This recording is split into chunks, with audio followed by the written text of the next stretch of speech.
Bearded One, back with another beer review. And we are doing Incessant. Here's the can.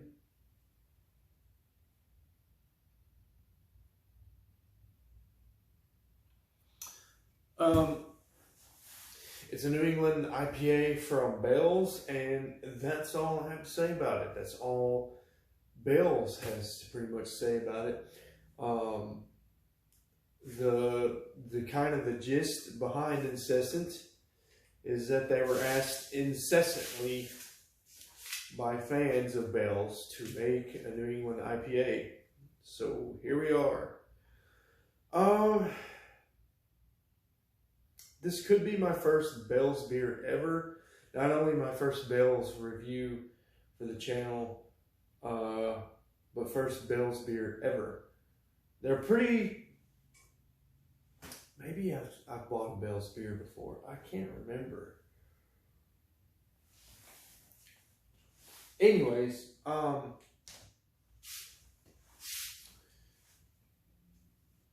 where was I going? It'll come to me here in a second. Just go ahead and get this pour going on.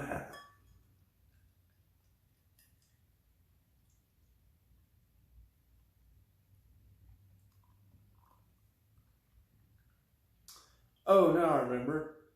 Bell's is pretty celebrated. And you probably know that already if you've found your way to my channel. You've probably heard of Bell's. Where are they out of again? I want to say they're out of Michigan.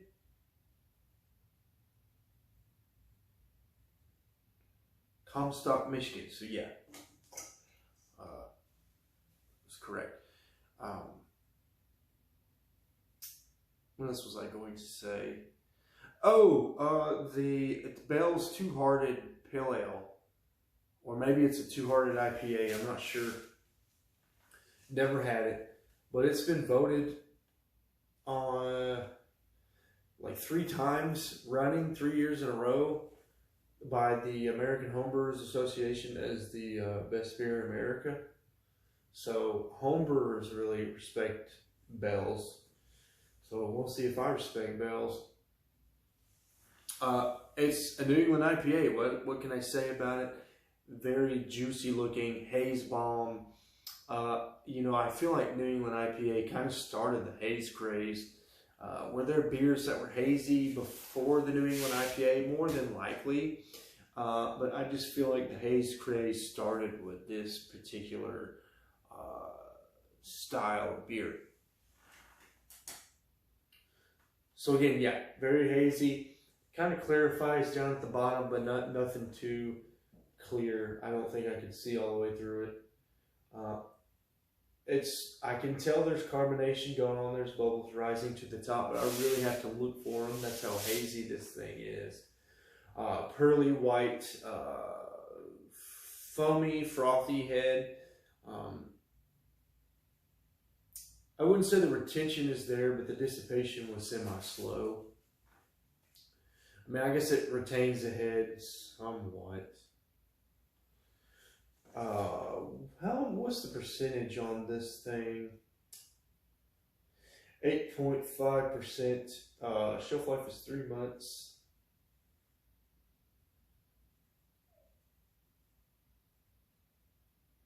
This was packaged on May 4th, 20, so we're within the 3-month recommended shelf life. I would drink it anyways. Just if you follow the channel, there's something to be learned from bad beer. Probably wouldn't review it after 3 months. And I think that's the general rule I'm going to start following to save myself from a lot of fair shake videos, because I really don't want to have to do a lot of fair shake videos. I'm going to stop reviewing IPAs that are over 3 months old. Pale ales I'll be a little more lenient with. Other hoppier ales, you know, even lagers, I'll be more forgiving. But IPAs specifically, IPA specifically, I'm gonna start cutting it off at 3 months, and not just because of bales. I just have found in general, 3 months is just really the cutoff date for expecting an IPA to be what the brewer intended it to be. So anyways, we were talking about carbonation. Yeah, I can't see the carbonation. The color here, I think the color is pretty accurate here. I don't feel like the camera is misrepresenting anything with this beer. It looks like an orange juice type of juice. And not necessarily like the pulpy breakfast orange juice, like a synthetic, artificially flavored orange juice is more what it looks like to me. Anyways,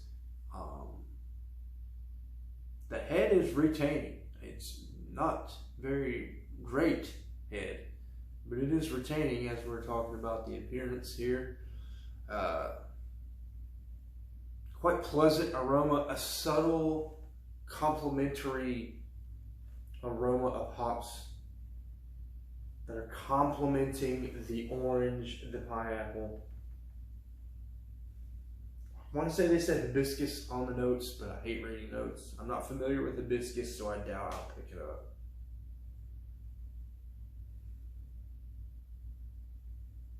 Maybe lemon, maybe some brighter tangerine, some grapefruit, possibly.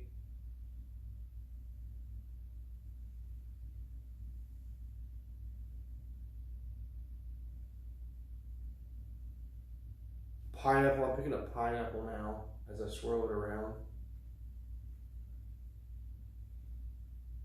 And then just a subtle compliment. It's there, I can tell it's there. But it's just a very complimentary, not balanced, just complimentary dose of that grass flavor from the aroma. Or from the hops, not the aroma. All right, guys, let's get into the best part of a beer review.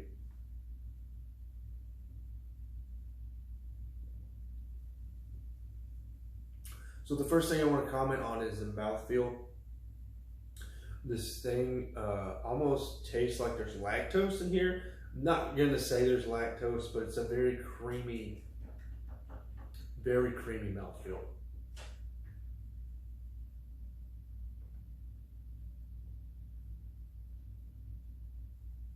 Which brings me to the body. This is a pretty viscous beer.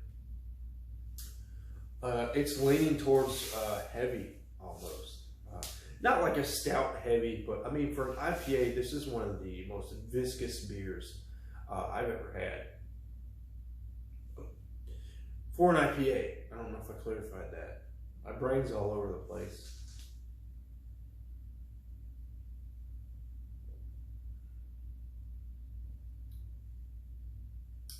Just a subtle dance of carbonation, gently prickling the tongue. My dog's scratching at the door. Just excuse that if you can hear it.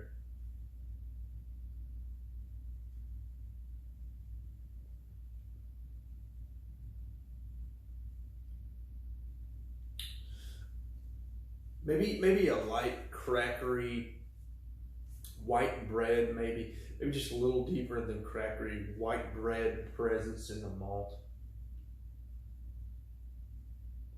I feel like that somehow is affecting the mouthfeel and the viscosity.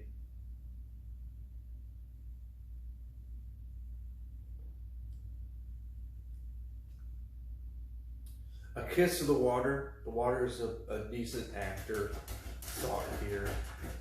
Helps to give it a very refreshing quality.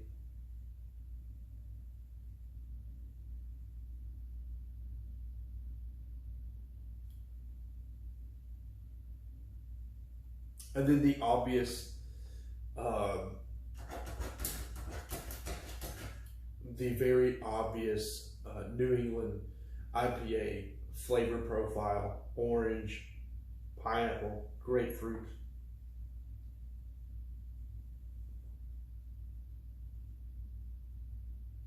Maybe a dash of lemon, maybe a brighter tangerine.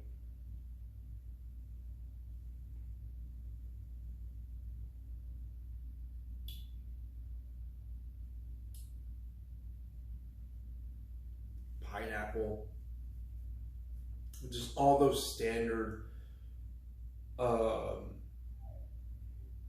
those really standard good New England IPA flavors, and then just kind of a mellow bed of that grass from the hops.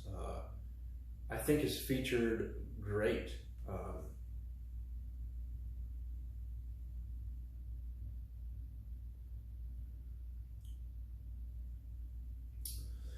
New England IPAs, I think these are the IPAs I would recommend to people that are curious about what hops have to offer. And I mean just deeper than exploring craft beer in general. When you're ready to go a little more hardcore with hops, I would recommend New England IPA to be one of your first IPAs. And then it's got a fantastic following, the style.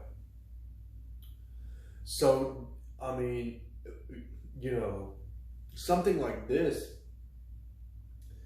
you know, is definitely going to get you interested in a whole world of hazy New England style IPAs that come from New England, but you know, they're their own thing nowadays. You know, New England has kind of evolved and become more than this these days.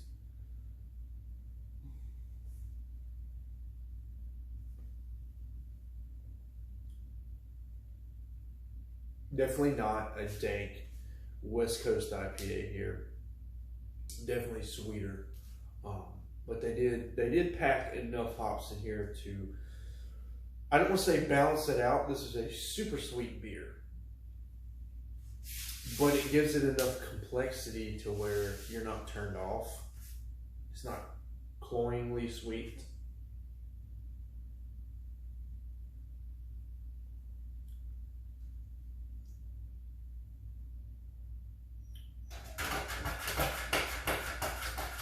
You'll just have to forgive my dog. We'll get through this review. As far as the grade goes, this is possibly the best New England IPA I've ever had. Bell's is just one of those breweries, I'm not going to say I hate it on, but I wasn't a fan of their marketing, so I just always, and I know, I freely admit that I'm a sucker for good marketing. You put bad beer in a good can and I'm going to buy it. I openly admit that. I don't like to be that way. I want to buy good products, and I want to vote with my dollars. And I want to buy things because they're quality, not because they look shiny or pretty. But when it comes to beer, I just happen to be that way. I really like good marketing with beer. I think that's part of what makes beer so fun nowadays. I'm about to beat the crap out of my dog, which I'm not going to, YouTube. But I've got to open this door. She's driving me nuts. So if you'll just give me a second.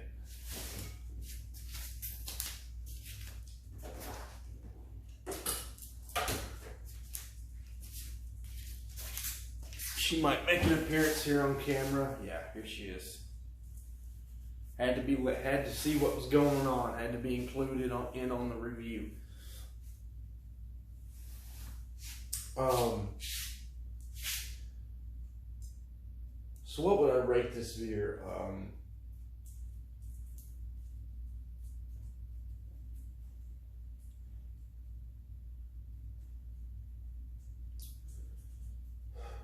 I'm not really a huge fan of IPAs.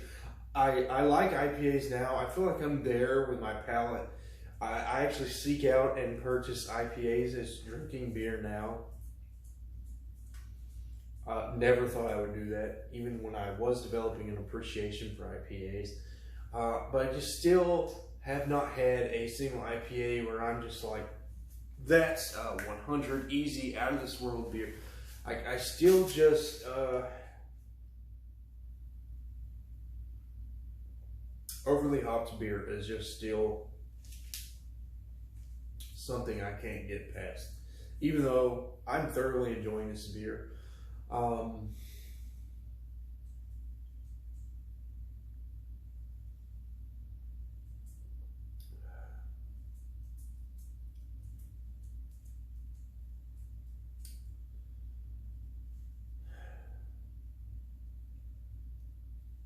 mean, they masked the alcohol well. I mean, it is 8.5, so we're not talking a 12%er here.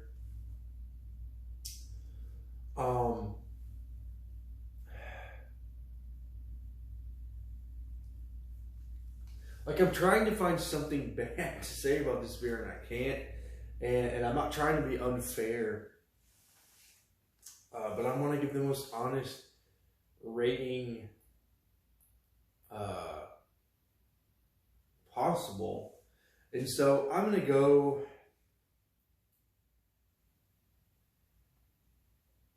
I'm going to go 4.75 out of 5. Right outside perfect. In the world-class range for me, 4.75 and up is definitely excellent beer for me. I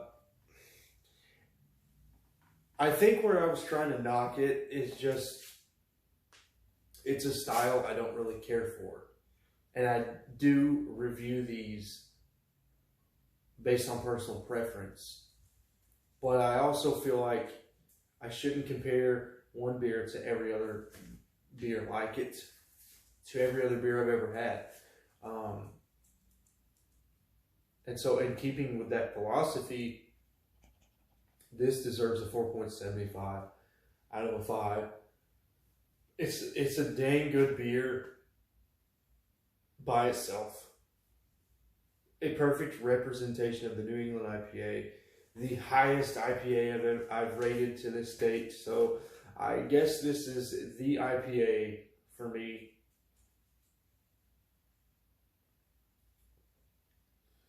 It's very juicy. I like the creaminess here and that viscosity. I like 8.5. 8.5 to me, that is my favorite alcohol range. I'm not sitting here condoning alcoholism or becoming an alcoholic. Don't abuse your beer. Respect alcohol and it will respect you.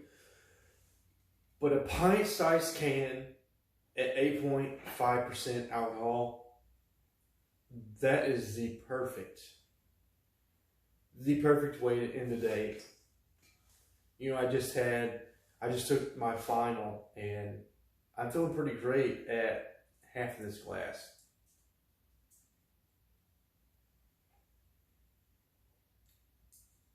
A nice little reward to the end of my DC Currents Basics class that I just finished. So yeah, I guess Incessant is worth the hype. If you're into Bales is worth the hype because they made one of the best beers I've ever had in a style that I'm not particularly fond of. I know I review all those Trim Tab, I don't want to say New England's, but the Trim Tab hazies, and I've reviewed other hazies before. I mean, it's nothing new to the channel, but I just feel like this, you know, this is a testament to Bales. I think they're a really good brewery. I get why people like Bales so much, and